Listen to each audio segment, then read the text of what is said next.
নমস্কাৰ আপোনালোকৰ বাবে এই মুহূৰ্তত এটা ডাঙৰ খবৰ লৈ আহিছো মণ্ডল আৰু চক্ৰ বিষয়াৰ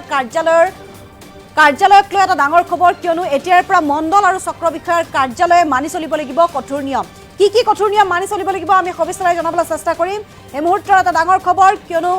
মণ্ডল আৰু চক্ৰ বিষয়াৰ কাৰ্যালয়ক লৈ কঠোৰ হৈছে ৰাজ্য চৰকাৰ কঠোৰ হৈছে আৰু কঠোৰ নিয়মৰ মাজেৰে চলিব লাগিব চক্ৰ বিষয়াৰ কাৰ্যালয় সকলো মণ্ডল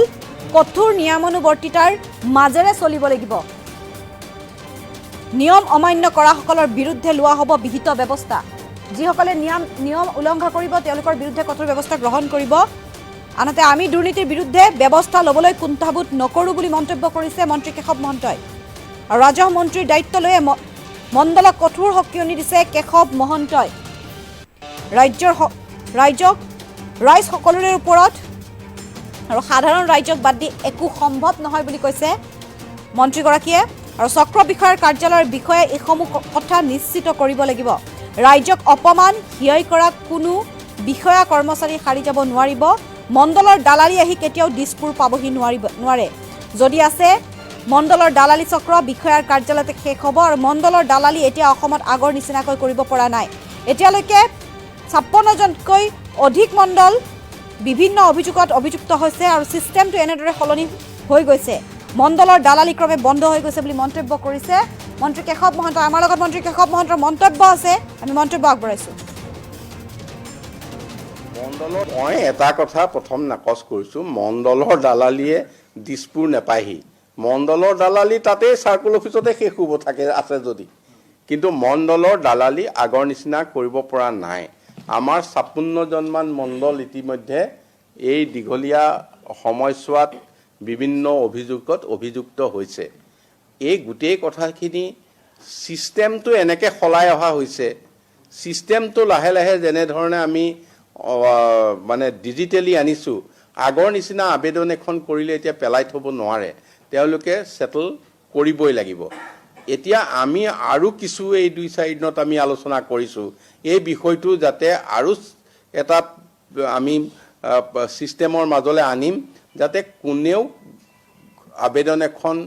কৰি লৈ তেওঁ দৌৰাদৌৰি কৰি থাকিব নালাগে তেওঁ যাতে সদ উত্তৰটো পাব তাৰ ব্যৱস্থাটো আমি ইতিমধ্যে ল'বলৈ লৈছোঁ আগত বহুতখিনি লৈছে আৰু লগত কিছু আমাৰ সংযোগ হ'ব যাতে যিসকলৰ কিবা বেয়া কাম কৰিবলৈ ইচ্ছা আছে তেওঁলোকে যাতে সেইটো ইচ্ছা থাকিলেও কৰাত বাধা পাব মই আপোনালোকৰ জৰিয়তে আজি মই আহ্বানেই জনাইছোঁ মই তেখেতসকলৰ লগতো হয়তো কথা পাতিব লাগিব মিটিং পাতিব লাগিব আলোচনাও কৰিব লাগিব কিন্তু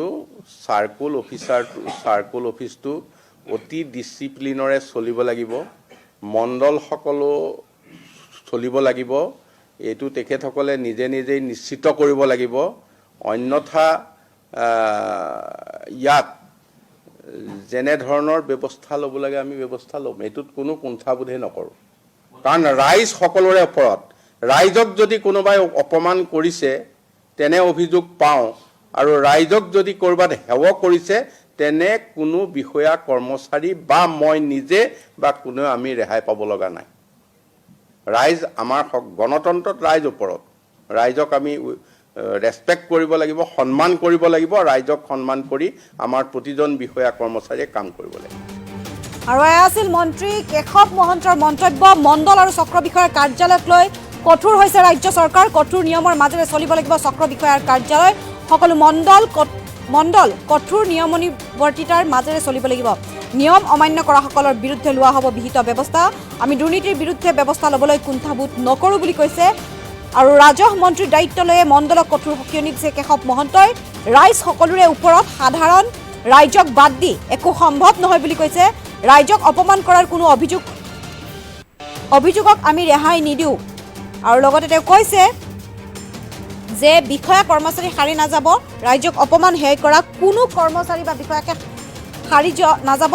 মণ্ডলৰ দালালি আহি কেতিয়াও দিছপুৰ পাবহি নোৱাৰে যদি আছে মণ্ডলৰ দালালি চক্ৰ বিষয়াৰ কাৰ্যালয়তে শেষ হ'ব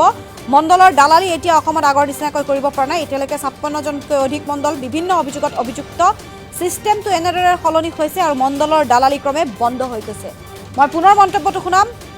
মন্ত্ৰী কেশৱ মহন্তৰ। মই এটা কথা প্ৰথম নাকচ কৰিছোঁ, মণ্ডলৰ দালালিয়ে দিছপুৰ নেপায়হি। মণ্ডলৰ দালালি তাতেই চাৰ্কুল অফিচতে শেষ হ'ব থাকে আছে যদি, কিন্তু মণ্ডলৰ দালালি আগৰ নিচিনা কৰিব পৰা নাই। আমাৰ 56জনমান মণ্ডল ইতিমধ্যে এই দীঘলীয়া সময়ছোৱাত বিভিন্ন অভিযোগত অভিযুক্ত হৈছে। এই গোটেই কথাখিনি ছিষ্টেমটো এনেকৈ সলাই অহা হৈছে, ছিষ্টেমটো লাহে লাহে যেনেধৰণে আমি মানে ডিজিটেলি আনিছোঁ, আগৰ নিচিনা আবেদন এখন কৰিলে এতিয়া পেলাই থ'ব নোৱাৰে, তেওঁলোকে ছেটল কৰিবই লাগিব। এতিয়া আমি আৰু কিছু এই 2-4 দিনত আমি আলোচনা কৰিছোঁ, এই বিষয়টো যাতে আৰু এটা আমি ছিষ্টেমৰ মাজলৈ আনিম, যাতে কোনেও আবেদন এখন কৰি লৈ তেওঁ দৌৰা-দৌৰি কৰি থাকিব নালাগে, তেওঁ যাতে সদ উত্তৰটো পাব, তাৰ ব্যৱস্থাটো আমি ইতিমধ্যে ল'বলৈ লৈছোঁ। আগত বহুতখিনি লৈছে, আৰু লগত কিছু আমাৰ সংযোগ হ'ব, যাতে যিসকলৰ কিবা বেয়া কাম কৰিবলৈ ইচ্ছা আছে তেওঁলোকে যাতে সেইটো ইচ্ছা থাকিলেও কৰাত বাধা পাব। মই আপোনালোকৰ জৰিয়তে আজি মই আহ্বানেই জনাইছোঁ, মই তেখেতসকলৰ লগতো হয়তো কথা পাতিব লাগিব, মিটিং পাতিব লাগিব, আলোচনাও কৰিব লাগিব, কিন্তু চাৰ্কুল অফিচটো